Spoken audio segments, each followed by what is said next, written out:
Welcome to the Hayhurst Brothers Podcast with your host, Paul Risse. So for anybody who's never filmed something, whenever you film something, you're supposed to be really close to each other, but sometimes it feels awkward. Paul, is everything okay? Yeah, Jake, thanks. Thank you. As agile as I thought you'd be. Yeah, that was surprising. Well, my foot got caught between. I would have thought you were Chandler. more agile as well, Paul. Chandler. That was not funny. Hello, Paul Risse here, and I'm with Jay, Hayhurst, and Chandler from the Baker firm. This is our first guest. It is our first guest. I'm excited about it, but my name is Jake. You said Jay. Oh, Jake Hayhurst. We went over this last week, Paul. Okay, I just didn't want people to mispronounce it. Maybe Thank next you. time, third time's charm. Yep. Yeah, so we have been blessed to have a relationship with Chandler and her team over at the Baker firm. They've been really helpful in our getting to know people in this town, and I have a few questions for you if you're ready for them. Let's roll with it. All right. Jake, you want to ask the first one, or do you want me to? You can go for it, Paul. You know, you're already the one talking. Okay, so Chandler, what is the Baker firm? The Baker firm is a title company, and for those who don't really understand what a title company is, we are the people that cure all the behind the scenes so that you can get your closing documents, so that you can get title insurance. And so we are a insurance company in a sense, but we are insuring the past, not necessarily the future. So title insurance is a little bit different than your auto and your home and various things like that. So you guys, when we build a house for someone and they're going through the purchasing process, they're going through you guys to ensure that all of the background stuff is taken care of, and they'll actually come to y'all to sign the papers and so on? Yeah, Is that right? absolutely. It's they come into the office, or if there's someone from out of town, California, Arizona, various places that we're getting a lot of influx. We'll do mobile notaries, but all of our escrow officers are licensed, and what they're curing is if there's a death or divorce situation. It's not going to really happen a ton for new construction, but what we see a lot of times with new construction is possibly whenever the lot was purchased and the land was getting developed, we'll maybe see a lien on the title. And so what we're doing is we're going in and clearing that lien to make sure that going forward, when you turn over the property as a custom home builder to the new owner, it's clear and they're not going to have any issues going forward. That makes sense. It probably the bank has to have all these things to ensure that they're not loaning against something that has liens on it. There's someone else has property ownership of it or something like that. Yeah, and so most people don't realize that it is required when you have a bank loan, but you will have an owner's policy and then you'll also have a lender's policy as well. All right, so what is your role at the Baker firm? My role at the Baker firm is I am our marketing and sales director. So I've been with the Baker firm for about 4 years now, so overseeing our socials, just seeing, the outside sales portion and making sure, we're staying with the trends as far as real estate goes. Nice. And Chandler, I've seen her do different events with the city, the chamber, and she is one of the best, most professional women that I've seen interact with people and orchestrate things and ask questions, and she's very, very good. Very, very connected with Very the good. community. Thank you. Alright. I feel like, and that's why I feel like we have such a great synergy with y'all, is whenever I came to y'all's ribbon cutting, kind of the heart or the ethos of y'all is, family and connection. And I think that that's something that a lot of people overlook as far as it comes to, business relationships. I think it can get so surface level, and what we really try to focus on at the Baker firm is those personal connections and how we can help each other. It's awesome. That's a good question. Yeah. Good question, a good answer. I like that. Nice, Paul. What have you learned about the industry in the time that you have been at the Baker firm? Loaded question. Yes, that is a very broad question. From my side, I think this is a people-pleasing business. These, just like y'all as home builders and us, we are representing them to get it closed. These are the largest transactions that anyone deals with, a lot of people deal with in their lifetime. And so making sure we handle it with care. And a lot of people, this may be the first, or maybe it's their first time in 10 years. And so maybe they don't remember how that process goes. And so I think that's something that me and my team really try to remember, is that this isn't something we do this every day, and we get it. Right. We have a rhythm, but making sure that we have the mindset that these people don't always understand what Sure. you're going to be going through. Yeah, I mean, we talk about it all the time. To your point, this is most likely the biggest purchase that people are going to make in their lifetime. Yeah. And it's a huge thing. It's a very big thing. It's a legacy situation that families are going to grow up in this home, and they're going to be making this payment every single month. So really educating them on making sure they're not overbuying, overspending. People come in all the time saying they need this huge house, I need 4,000 square feet. We're always like, okay, tell me why you need that much square footage. Because obviously as a builder, the bigger the house, the more money we make. But for me, it's quality of life is far more important, in ensuring that people understand that you don't need this huge house to have good quality of life. Because if you overbuy, you're going to regret it each month as you're just trying to make that payment. So, Well, not only that is, I think you'll start seeing a trend with, my generation and maybe the generation below me, I can't speak for them, is that people are going to stay in their houses longer. I think we kind of got into a rhythm of where people were moving every 4 to 5 years. Right. But, with how this real estate market is and how we don't know, there's so many unknowns with it and how it's going to be handled, I think you'll start seeing a lot of these people who are locked in lower interest rates staying longer. And so really, whenever you're walking through these steps with people is, okay, this may be what you need right now in the next 5 years, but if you're here for 10 years, is it still meeting those needs? yeah, that's good. That's very, very true and very smart for sure. All right, are you ready? Last question. What trends have you seen in Weatherford this past year? And I'm also going to ask a question that you're not prepared for. It's going to be kind of what you see happening in the year to come. If you were to just take all the information you've received, all your work history, and apply it to the year coming, what do you think's coming?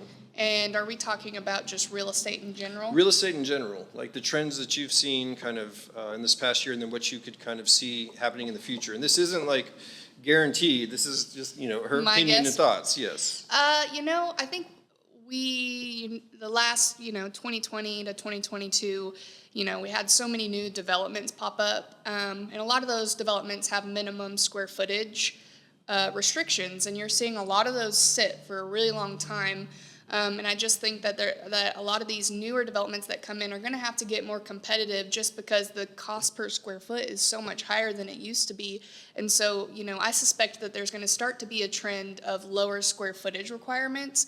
And I think people are going to learn that it's not bad to have 1,600 square feet or 1,800 square feet or even 2,000 square feet. It's just how you utilize that space and the motivation behind it. And so I see, I think the biggest trend is going to be these smaller square footage restrictions on these subdivisions. I think that's awesome because we see that all the time. We've got people that come, they want us to build their house, and they find a lot, and then we start looking through the CC&Rs, and we're talking, some of them have 3,000, 3,500 square foot minimums, and it's impossible for a young family to be able to buy a house in these areas. Well, and go ahead. Well, and with all the changes that are happening in real estate with like the NAR lawsuits and things of that nature, I think that the smaller square footage is going to be a trend because affordability is such a hard thing to navigate right now, especially for seniors and for first-time home buyers. And those markets, can't necessarily always afford 500, 600 starting off right off the bat with their first home or first purchase or their downsizing price point. Yeah, and that's kind of, I think why we came out with the Simple Life series that we have. It's a smaller home, but we've touched on it, but it's structurally built, quality built in the same fashion as our full custom homes. It's just a smaller version. So a retired couple or a first-time home buyer, someone that doesn't need a lot of square footage, can still get something that is quality built, structurally sound, and unique, as opposed to just a Cracker Jack box that they're building one after another that is not going to last. It's not going to hold its value. In 5-10 years, like you're saying, if they go to move, they're going to have crazy issues with this house. Whereas if you can buy something that's smaller square footage, but quality built, it's going to hold its value. And I think you're right. I think the trends are going to have to go that way with price per square footage we're having right now. Well, and I think people are going to have to retrain their mindsets that bigger isn't always better. It's, it's you can make and furnish out and pick different fixtures and different things that make these houses feel like they're $500,000 or $600,000 homes. Yep. Even, you just have smaller footprints. That's right. Yep, and that's how our houses, when you walk through them, you feel that. So we'd love to give you a tour of a home. So we're going to move on to a question that Seth has. Oh, you want to swipe up? Yeah, there you go, Paul. Seth Foster, what are the spans for dimensional lumber? That's kind of a loaded question. Spans for dimensional 6. lumber. It just varies, obviously. There's so many different levels and grades. When you talk about dimensional lumber, we're talking about 2x4s, 2x6s, 2x10s, 2x12s. That's your typical dimensional lumber. And when we're talking about spans, we're talking about how far on a horizontal that material can span without support. Nice. So it totally depends. I think this is kind of a trick question, but you can answer it. You're very good at answering it, but I think that Seth meant it as a trick. But you're doing a good job. I can answer it to a degree, Paul. Okay, so what's the span? Let's be specific. 2x12, how long can it span before it needs to be bigger? So there's, that's a loaded question as well. So you have pine, you have spruce, you have Douglas fir. Douglas fir, there's span charts for this, but I would say a 2x12, you're looking at, are we talking about 12 on center, 24, or 16? 16 on center. 16 on center.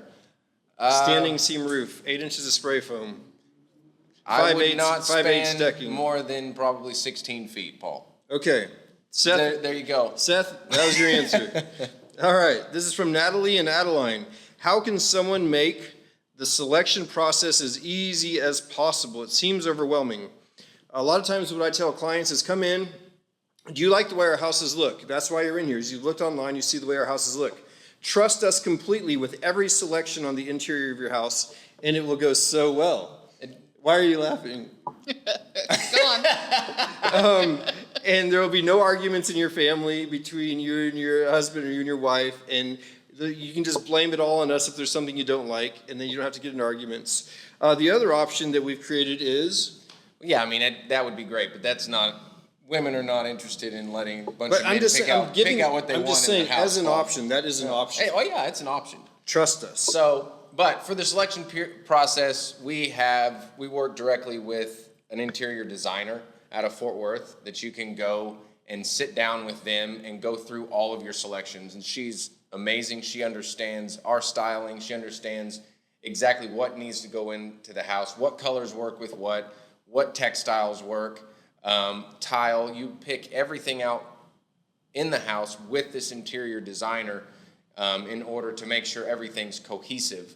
I think that's what we lacked for a while, and you could probably kind of talk to this, but for a while it was just a bunch of dudes, and women were overwhelmed, and they were like, I wish there was a female influence within y'all's company. So that's why we went and kind of teamed up with this interior designer, Mash Interiors, out of Fort Worth, and I think that's been very helpful because it can be overwhelming. Yeah, and I would say as someone who just went through the whole new construction process, I think a lot of us utilize Pinterest now, and so creating a board of what you really like and kind of those tastes, and then you bring it to that design meeting so that they can kind of have a start on what you like, kind of what you expect, and you're not having to start from scratch as far as they're trying to navigate. Like, you can bring these pre-selections, and then if you need to pivot because one thing maybe isn't as cohesive with the other, they can pick out options that may be a better fit. But then again, there's all these design rules, and when I was going through my process and picking my selections, I kind of broke some of those design rules, and I think that that's okay. And I think in design school they're taught all these different things, and so don't get so overwhelmed because what you're picking out may not be, perfect for design purposes, but you're the one living there, and so you have to love what you select. Yeah, that's good too. And I think. Oh, sorry, Paul. I was going to ask you if there's anything that you regret picking. Actually, I don't regret a single thing Whoa. I selected. All right. What is your favorite thing that you selected? I chose to do no upper cabinets in my kitchen. Shelving? And, no upper cabinet, I did shelving, but no upper cabinets. And so I rocked all the way to my ceiling. That was like my real cool feature that I had picked out. Sweet. Yeah. And I'll say too, we've had clients get super overwhelmed and through the process, and then they're so worried about every little detail. And when they get to the end, the house is beautiful, and they're like, man, I wish I wouldn't have laid awake at night thinking about this one little detail or this detail over here, or is this color going to work? Because when it's all said and done, the house is going to be beautiful, and you don't need to lose sleep over small details. I would also add, it's good to know your strengths and weaknesses. If this is your first time ever to be an interior designer, as far as like you're choosing what's inside your own home and you don't have any experience with it, we've seen people that said, I want to do this, and they take the reins, and then they get inside their house and they have a gold fixture and a black light and a marble count, and none of them match, and they never saw it in real life, and they just thought they did. And so I would suggest using an actual interior designer and consulting with people who have some experience. But Nice, Paul. all right. Next question is from Alejandro. First build financing. What do I need to do? Let's make this one fast. All right, that's probably... Well, I'm title, I'm not a lender, but let's see. First build financing, what do I need to do? I think it just depends on if you already own your lot. It's a lot different loan when you own your lot versus when you are purchasing through a builder. And so figuring that out, getting a really great lender, there's some phenomenal ones here in Parker County, be it Peer Funding and the various other ones. But find a good lender. Make sure you have a lot of money saved up, extra money saved up, because sometimes there are things that come up that are unexpected. And so making sure that you budget for those things that come up that you didn't expect initially.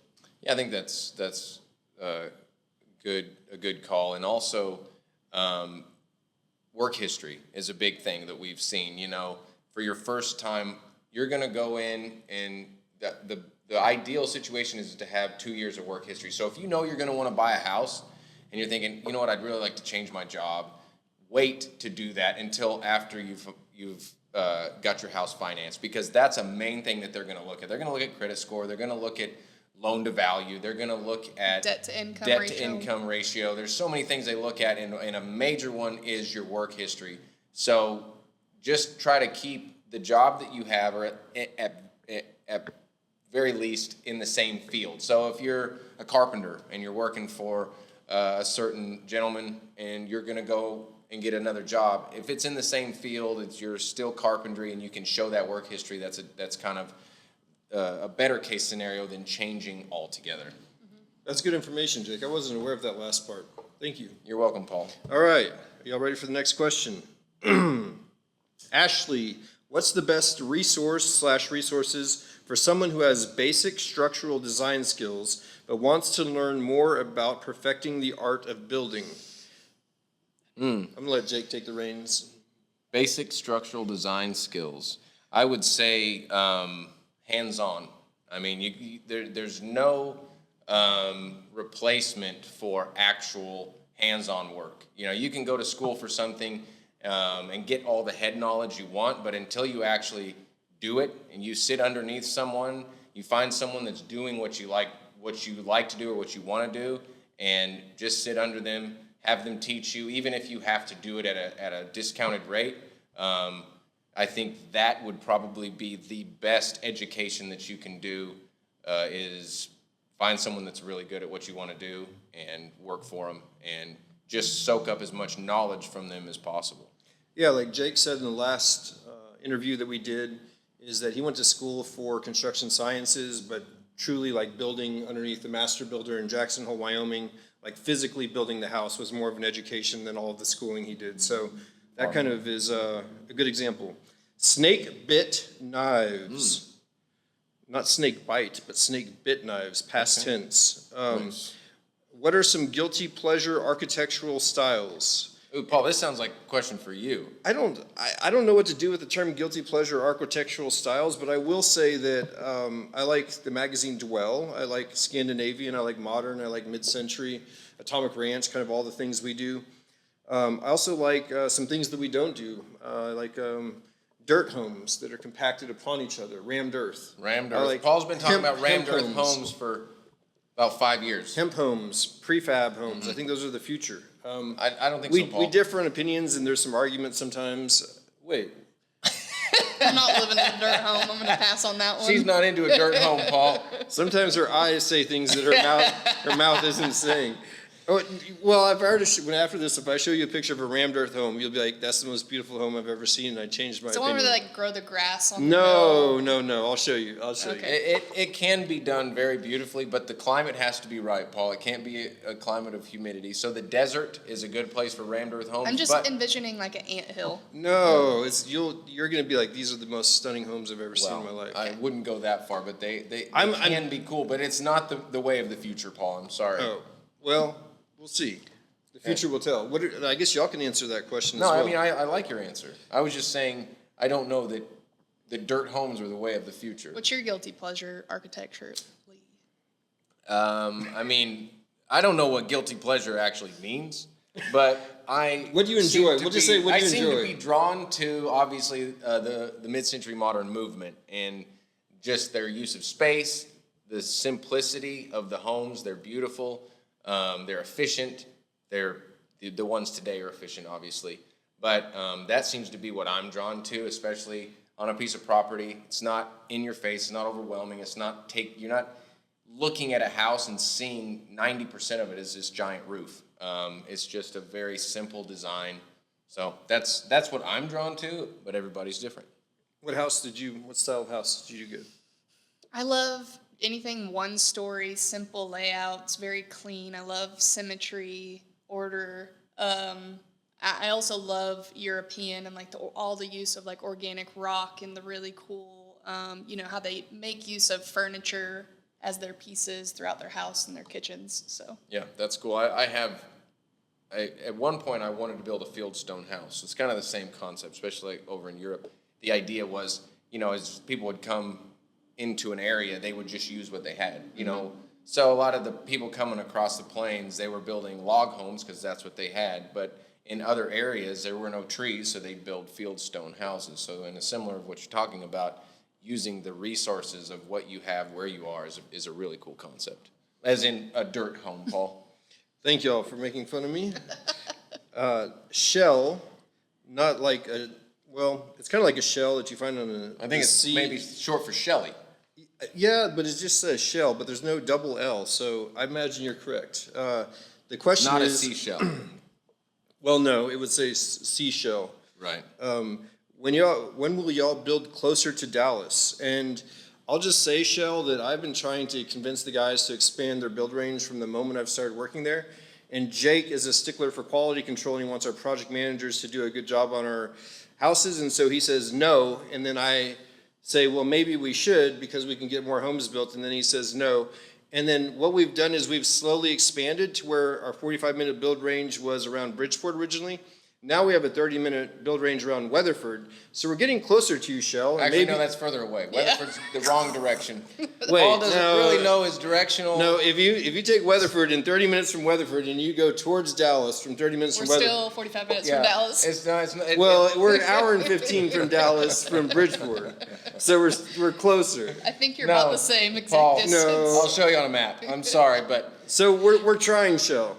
Paul We're is trying, a Shell. little directionally challenged. But to answer that question, it's unlikely. And here's why. Paul wants to, but it's just too far to get down into the belly of the beast because an hour can be 2 hours or 3 hours depending on traffic. But my brother works for a builder in Dallas. They're phenomenal. Knox built, and they build a beautiful home. And I'm sure being outside of our build range, they could build one of our homes if there's something that you like. Nice. I got the message that we're getting close on time.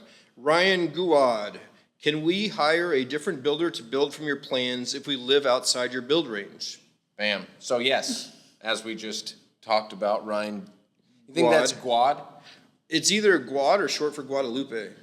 Or I Guadalajara. don't think they shorten their last names, Paul. Well, That's Shell generally something- didn't that's even a add first hers. name. So I'm going to say Ryan Guad. On Yes. Instagram, this is actually joined, so there was no space there. I just assumed that was the last name. then is it a capital G? No, it was all lowercase. Oh, so you just took the liberty of saying Ryan Guad. Well, I assumed Ryan. I mean, Ryan, if your last name is Guad, then that's awesome. If it's not, just tell us. And Yeah. we'll say your full name. So or we something. apologize if we Reference mispronounced it it. on the next podcast Yes. episode. But yes, if you do live outside of our build range, we do sell our house plans. We can make minor tweaks to them to fit your needs, and then you can find a builder to build off of our plans. The plans are $3,500 and then $150 an hour for any changes. Usually the changes take under 5 hours unless it's extensive. So yeah, reach out to us. Thank you all for tuning in. Jake, amazing job. Chandler, amazing Yep, job. absolutely. Seriously. Paul's a big fan of high fives. It's just like I don't know. It's weird. It'd be weird to shake hands. Like it's kind of like celebratory. We finished the podcast. Yep, we did it. Do you have any final words or thoughts or quote or anything? I can't pull that off. No. Okay. All right. Thank y'all for tuning in. Thank you. Thank you. Nice, Paul. Good job. Thanks.